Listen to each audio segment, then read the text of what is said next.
नमस्ते, आदाब और सत श्री अकाल। स्वागत है आपका दोबारा से एग्ज़ाम वेट के नई वीडियो में।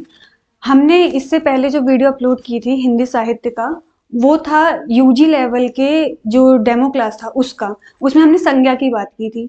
अब जो भी यूजी लेवल पर एडमिशन लेना चाहता है, कोर्स करना चाहता है यहाँ से एग्ज़ाम वेट से, और उन्हें नहीं पता है कि किस तरह से पढ़ाया जाएगा, तो वो उस वीडियो को जाके देख सकते हैं कि मैंने किस तरह से पढ़ाया है। आपको समझ आ रहा है कि नहीं आ रहा है, आप जुड़ना चाहते हैं, नहीं जुड़ना चाहते हैं, तो वो आप उस वीडियो को देख के जज कर सकते हैं। अगर आप कहेंगे कि इसके अलावा एक दो और वीडियोस दीजिए डेमो के तौर पे यूजी लेवल के लिए, तो वो भी दे दी जाएंगी। आप कमेंट बॉक्स में लिख दीजिएगा। आज जिस टॉपिक पे हम बात करेंगे, आज होगा एमए एंट्रेंस के लेवल के लिए। जो पीजी के लेवल पे एग्ज़ाम में पार्टिसिपेट करना चाहते हैं, बीए जिनका कंप्लीट हो चुका है, और उसके बाद जो चाह रहे हैं कि हिंदी साहित्य से हम एमए करें और टॉप यूनिवर्सिटी से करें, जैसे जेएनयू हो गया, डीयू हो गया, बीएचयू, एएमयू, जामिया, इन सब से कोई चाह रहा है अगर पीएचडी करना, या किसी भी यूनिवर्सिटी से चाह रहे हैं, अपने स्टेट यूनिवर्सिटी से भी चाह रहे हैं, तो सारे एग्ज़ाम जो है वो सीयूईटी कंडक्ट करवा रही है।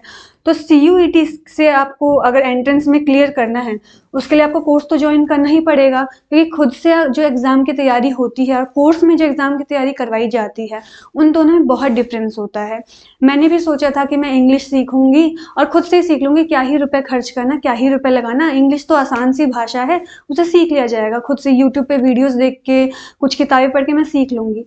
लेकिन जब तक हम रुपए नहीं लगाते हैं, हमारी साइकोलॉजी ऐसी डेवलप नहीं हो पाती है कि हम उस चीज़ को सीरियसली सीखें। जब एक बार हम रुपए लगा देते हैं तो हमें लगता है अब तो हमने रुपए लगाया है, अब हमें ये चीज़ सीखना ही है हर हाल में, क्योंकि रुपए लगे हैं तो उसको वसूलने हैं हमें। तो इसीलिए ज़रूरी होता है कोर्स में एडमिशन लेना। आपको लगेगा कि एमए की तैयारी करनी है, हिंदी तो हमने थोड़ी बहुत पढ़ी ही है एंट्रेंस के लिए और बाकी चीज़ों के लिए, किताबें उपलब्ध है ही मार्केट में, तो क्यों ही कोर्स ज्वाइन करना। लेकिन कोर्स ज्वाइन करके आप एक अलग सा वेटेज पाते हैं, आप ज़्यादा मार्क्स ला पाते हैं कोर्स के ज़रिए, ताकि आप टॉप यूनिवर्सिटी में जा सकें। ऐसा नहीं आप एंट्रेंस क्लियर नहीं कर पाएंगे अगर आप बिना कोर्स के जाते हैं, बिना कोर्स के सिर्फ तैयारी खुद से करते हैं और जाते हैं, तो हो जाएगी आपका एडमिशन। लेकिन जो टॉप यूनिवर्सिटीज़ है, जेएनयू है जिनका कट ऑफ हाई जाता है, डीयू है जिसका कट ऑफ हाई जाता है, उस सब में एडमिशन के लिए आपको किसी के साथ की ज़रूरत होती है, किसी के मार्गदर्शन की ज़रूरत होती है। तो एग्ज़ाम वर्ट आपको वो मार्गदर्शन प्रोवाइड कराएगा, वो दिशा दिखाएगा जिस पे चल के आप आराम से एग्ज़ाम को क्लियर कर सकते हैं और टॉप यूनिवर्सिटीज़ में एडमिशन ले सकते हैं। इसलिए आप एग्ज़ाम वेट के साथ जुड़िए। कोर्सेज़ की फ़ीस इतनी कम रखी गई है जितनी आपको मार्केट में एजुकेशन की लाइन में कहीं नहीं मिलेगा, इसलिए मिनिमम से मिनिमम रखी गई है। वो पैसा वसूल होगा, आपका एडमिशन होगा, अच्छे मार्क्स से होगा, इसकी गारंटी, इसकी एश्योरिटी एग्ज़ाम वेट देता है।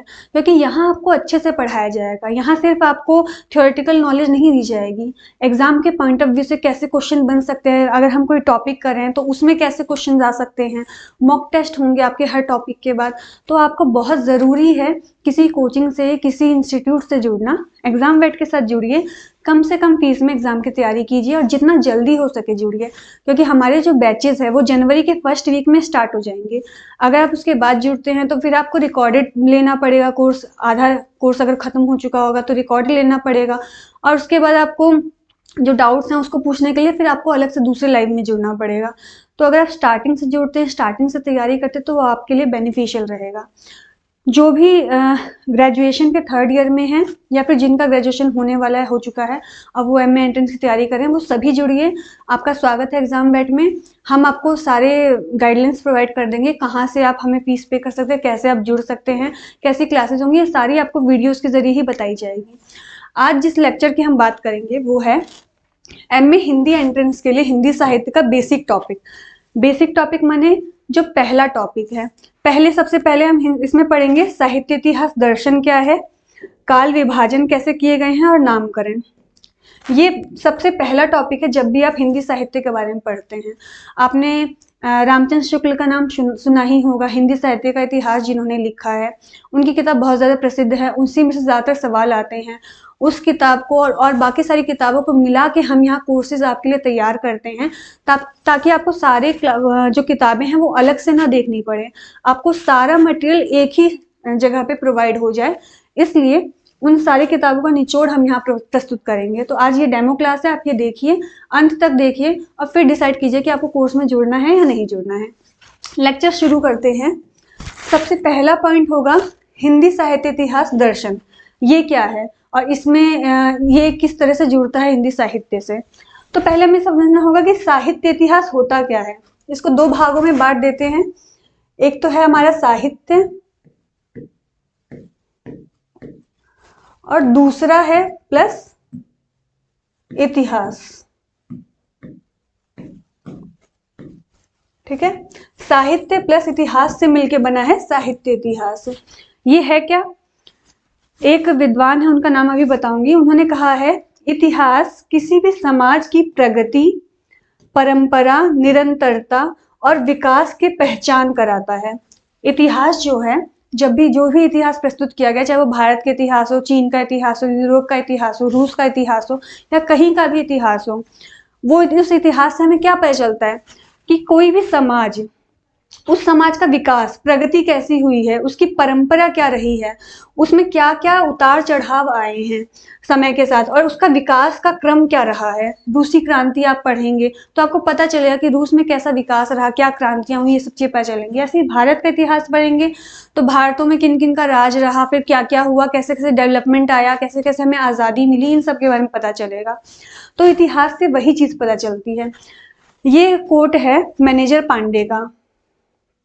मैनेजर पांडे,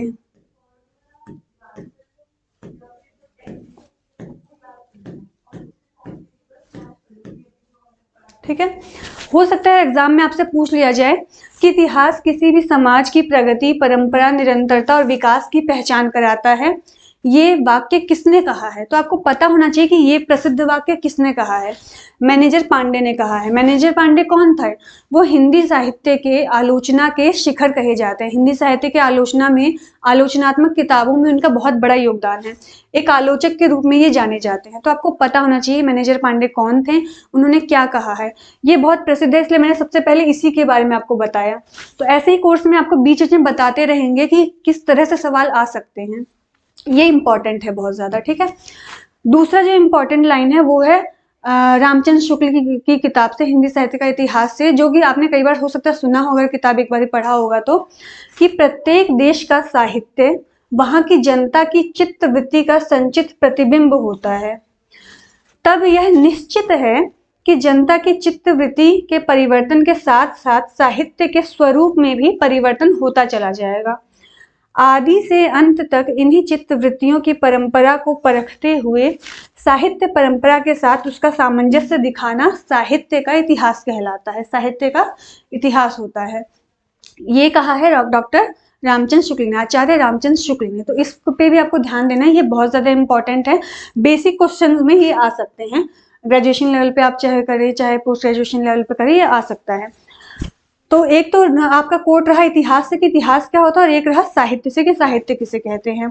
कि प्रत्येक देश का जो साहित्य है, जो वहां पे लिखा गया, लोक साहित्य हो, कथा हो, कहानी हो, कविताएं हो, वो जो है वो वहां उस समाज की जनता के हृदय, मतलब मन में जो चल रहे हैं उन सभी का प्रतिबिंब होता है।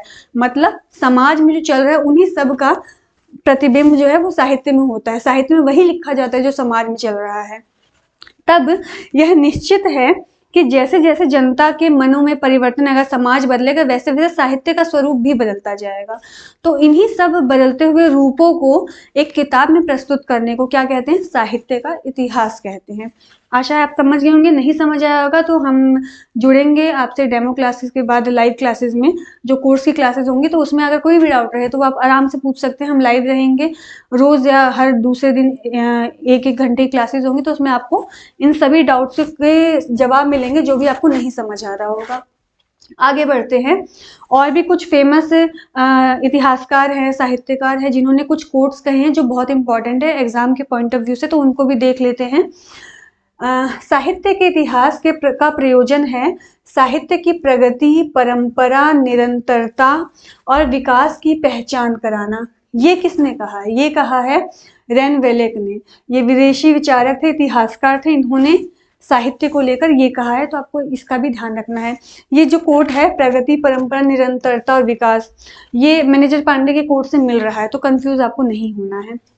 आगे चलते हैं। मैनेजर पांडे का एक और कोट आता है, वो लिखते हैं, सामान्य इतिहास में जहां अतीत में घटित राजनीतिक, सामाजिक और आर्थिक गतिविधियों का विश्लेषण करते हैं, वहीं साहित्य के इतिहास में साहित्य विशेष का क्रमिक विकास दिखाया जाता है। क्या कहा इन्होंने कि जो नॉर्मल इतिहास होता है, अब अंतर पूछा जा सकता है कि साहित्य के इतिहास और भारत का इतिहास या नॉर्मल इतिहास में क्या अंतर है। वो भी इतिहास है, ये भी इतिहास है। अंतर क्या है वो मैनेजर पांडे बहुत ही आसान भाषा में समझाते हैं कि सामान्य इतिहास मतलब नॉर्मल जो इतिहास होता है उसमें अतीत की घटनाओं का, चाहे वो घटनाएं राजनीतिक हो, सामाजिक हो या आर्थिक हो, उनका विश्लेषणात्मक अध्ययन किया जाता है, उनको लिखा जाता है।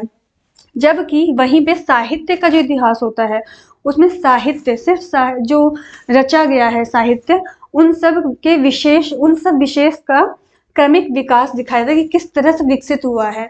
जैसे पहले जो थी वो अपभ्रंश भाषा थी, फिर कैसे कैसे विकसित होते हुए पुरानी हिंदी आई, फिर विकसित होते हुए ब्रज भाषा अवधी भाषा में लिखना शुरू किया, फिर खड़ी बोली में आई। ये जो विकास है क्रमिक विकास है, और इस क्रम में कौन कौन सा साहित्य लिखा गया है उन सब के बारे में साहित्य के इतिहास में बताया जाता है। आगे बढ़ते हैं।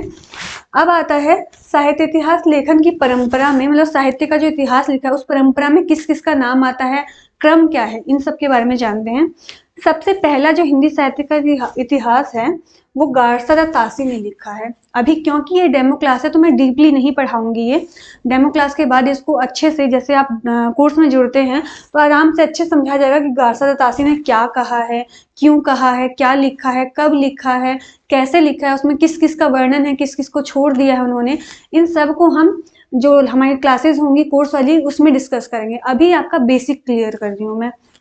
सबसे पहले इतिहास किसने लिखा है? गारसादा तासी ने। क्या लिखा है इन्होंने?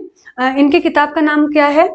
ये है, एक सेकंड, इस्तवार de la literature एंदुई हिंदुस्तानी, ठीक है, ये है इनकी किताब का नाम। आपको किताब का नाम भी याद रखना है। कब लिखा है इन्होंने?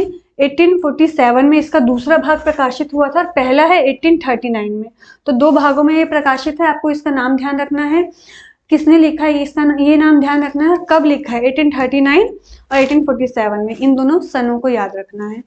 आगे बढ़ते हैं। अगले हैं हमारे गारसादा तासी के बाद है शिव सिंह सेंगर। इन्होंने क्या लिखा है? इन्होंने 1883 में लिखा है शिव सिंह सरोज नाम से किताब, शिव सिंह सरोज नाम से इन्होंने किताब लिखी है 1883 में। तो आपको ये नाम कि किसने लिखा है दूसरा इतिहास? शिव सिंह सेंगर ने। किस नाम से लिखा है? शिव सिंह सरोज नाम से। कब लिखा है? 1883 में। ये ध्यान रहना चाहिए।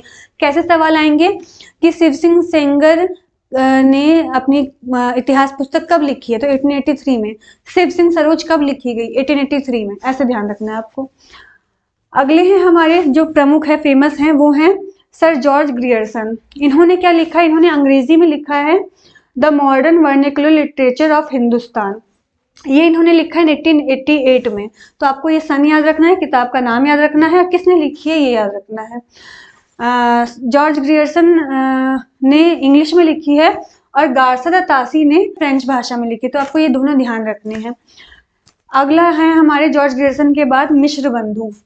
इन्होंने क्या लिखा है? मिश्र बंधु विनोद लिखा है। मिश्र बंधु 3 भाई थे, उन्हीं को मिश्र बंधु नाम से पुकारा जाता था। उन तीनों भाइयों के नाम आपको याद करने हैं। इन्होंने मिश्र बंधु विनोद नाम से लिखा है, 4 भागों में इसे प्रकाशित करवाया है, जिसमें से शुरू के 3 भाग 1913 में प्रकाशित हुए और आखिरी भाग 1914 में प्रकाशित हुआ था। तो आपको ये ध्यान रखना है। अगले हैं आचार्य रामचंद्र शुक्ल, जिनकी किताब आज बहुत ज़्यादा मानी जाती है, पढ़ी जाती है। इन्होंने 1929 ईस्वी में हिंदी साहित्य का इतिहास लिखा था। पहले ये हिंदी शब्द सागर की भूमिका के नाम से प्रकाशित हुई थी, बाद में इसे हिंदी साहित्य का इतिहास नाम से पुस्तक रूप में प्रकाशित करवाया गया। तो ये नाम आपको ध्यान रखना है। कब लिखा है ये ध्यान रखना है। अगले पे जाते हैं हम आगे, तो है डॉक्टर राम कुमार वर्मा। इन्होंने हिंदी साहित्य का जो इतिहास है वो 2 भागों में लिखा है, जिसका नाम है हिंदी साहित्य का आलोचनात्मक इतिहास, पहले भाग का नाम है। ये कब लिखा था? 1938 में। शुरू में सन याद करने में थोड़ा सा दिक्कत हो सकता है, थोड़ा समय लग सकता है, लेकिन क्योंकि हम कोर्स में इसको बार बार रिवाइज करेंगे, मॉक टेस्ट में ऐसे सवाल पूछेंगे तो आपको वो एग्जाम से पहले याद हो जाएगा। तो आप इसकी चिंता मत कीजिए कि आपको नाम याद नहीं हो रहे हैं, आपको सन याद नहीं हो रहे, वो याद कराना हमारा काम है। आपको बस कोर्स में जुड़ना है और पूरा कोर्स खत्म करना है। ठीक है, आगे चलते हैं। अगले हैं आचार्य हजारी प्रसाद द्विवेदी। इन्होंने शुक्र जी के बाद बहुत सबसे ज्यादा जो किताब पढ़ी जाती है वो इन्हीं की पढ़ी जाती है, इन्हीं की सबसे ज्यादा वैध मानी जाती है। इन्होंने आदिकाल के संबंध में ज्यादातर लिखा है, और आदिकाल जो नाम दिया है वो इन्होंने दिया है हिंदी साहित्य के एक कालखंड का। इनकी 3 किताबें हैं, हिंदी साहित्य की भूमिका, हिंदी साहित्य उद्भव और विकास, और हिंदी साहित्य का आदिकाल। तो इन तीनों के नाम और सन याद रखने हैं। ये हम कोर्स में आराम से अच्छे से डिस्कस करेंगे, और अच्छे से मैं आपको याद करवाऊंगी, ट्रिक बताऊंगी कैसे आपको आसानी से याद हो सकता है, कैसे आप याद कर सकते हैं इसको। आगे चलते हैं हम। हिंदी साहित्य का वृहद इतिहास नाम से नागरिक प्रचारणी सभा ने काशी में जो कि है, उन्होंने एक किताब प्रकाशित करवाई थी 16 भागों में, और इन 16 भागों को अलग अलग लेखकों ने लिखा है, अलग अलग इतिहासकारों ने, साहित्य के इतिहासकारों ने लिखा है। इन सब के बारे में पढ़ेंगे कोर्स में हम अच्छे से। फिर जो इम्पोर्टेंट है वह डॉक्टर गणपति चंद्रगुप्त, जिन्होंने हिंदी साहित्य का वैज्ञानिक इतिहास लिखा है, हिंदी साहित्य का वैज्ञानिक इतिहास लिखा है 1965 में। तो इनके बारे में भी अच्छे से पढ़ेंगे, क्या किताब की विशेषता है, इन सब के बारे में जानेंगे, कहाँ कहाँ से सवाल आ सकते हैं, ये सब बताऊंगी आपको। इसके अलावा अब अगला जो टॉपिक है वो हम देखेंगे इतिहास लेखन और पद्धति। लेकिन ये टॉपिक हम अगले डेमो में या अगली क्लास में कवर करेंगे, ये हम अभी नहीं पढ़ेंगे। ये जितने भी इतिहास लेखन की पद्धतियां हैं उन सबको हम विस्तार से समझेंगे, किस पद्धति से किसने किताब लिखी है, क्यों ये इसी पद्धति से किसी ने लिखी, किसी और पद्धति से नहीं लिखी, इन सब पे चर्चा करेंगे। क्योंकि जब आपका एग्जाम पैटर्न जैसे भी डिसाइड होता है, बेशक वो MCQ टाइप हो, लेकिन फिर भी उसमें जो क्वेश्चंस हैं, अगर साहित्य के विद्यार्थी हैं आप तो जानते होंगे उसमें जो क्वेश्चंस है वो तर्क संगत क्वेश्चंस भी आते हैं। तो उसके लिए आपको सब्जेक्टिव भी आना चाहिए, बिना सब्जेक्टिव के सिर्फ ऑब्जेक्टिव के साथ आप एग्जाम टॉप नहीं कर सकते। क्लियर तो कर सकते हो लेकिन टॉप नहीं कर सकते हो रट के। तो रटने से काम नहीं चलेगा, आपको समझना होगा अच्छे से सब्जेक्टिव को। तो उसके लिए क्या करना होगा, उसके लिए आपको ये सारे टॉपिक्स को अच्छे से समझना होगा, किसने किस पद्धति से लिखा, किस पद्धति में क्यों, यही पद्धति क्यों अपनाई गई, ये सब चीजें आपको जाननी होंगी। ये सब कहाँ आपको जानने को मिलेगा, ये सब कोर्स में जानने को आपको मिलेगा। इसीलिए बच्चों जरूर जुड़िए कोर्स से। इसके बारे में डिटेल्स आपको डिस्क्रिप्शन में या फिर नीचे जो फोन नंबर लिखा है उस पर आप कॉल करके जान सकते हैं। कोर्स की फीस बहुत कम रखी गई है, जितना जल्दी जुड़ेंगे उतना अच्छा रहेगा। लिमिटेड सीट्स हैं, लिमिटेड ऑफ टाइम के लिए ऑफर है। तो अगर सीट एक बार फुल हो जाती है तो उसके बाद हो सकता है आप ना जुड़ पाए। तो जितना जल्दी हो सके जुड़े कोर्स से। इसके बारे में हम आगे डिस्कस करेंगे। मिलते हैं अगली वीडियो में, तब तक के लिए अपना ध्यान रखिए और पढ़ते रहिए।